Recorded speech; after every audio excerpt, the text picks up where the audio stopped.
C'est vrai que le mode de vie des jeunes fait que ça facilite la circulation du virus parce qu'ils font plein de choses, ils rencontrent plein de monde, ils ont des contacts étroits dans différentes situations, notamment dans les milieux festifs. Et tout ça, ça intensifie la circulation du virus.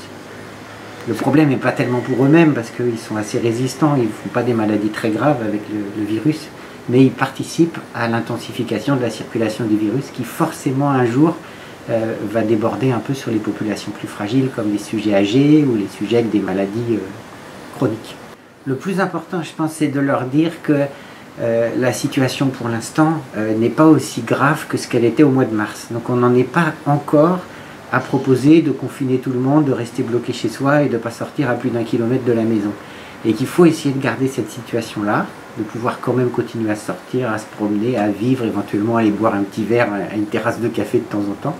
Et pour garder cette situation-là, il ne faut pas contribuer à l'intensification de la circulation. Donc pas faire des grandes soirées où on est très très proche avec des dizaines ou des centaines de personnes qui là accélèrent la diffusion du virus et risquent de nous reprécipiter vers 2 mois de confinement comme on a connu au printemps et comme on ne veut pas reconnaître. C'est qu'à Rennes, ça n'a pas été très populaire, le fait d'imposer le masque dans la ville, même quand on se promène dehors, mais je pense qu'il faut respecter ces règles-là. Et surtout se rappeler que c'est sans doute la condition pour éviter de retourner dans la situation du printemps dernier. Ce virus, pour circuler, il a besoin de passer d'un être humain à un autre être humain. Donc si on arrive à bloquer ces transmissions-là, ou à les limiter, on n'arrivera jamais au chiffre 0, mais si on arrive à les limiter, on sera sans doute dans une courbe décroissante et dans quelques semaines, on pourra dire que ça y est, on a réussi à inverser la tendance. Il faut se rappeler par exemple la Mayenne cet été, dont tout le monde se rappelle que la Mayenne a été le département le plus touché en France,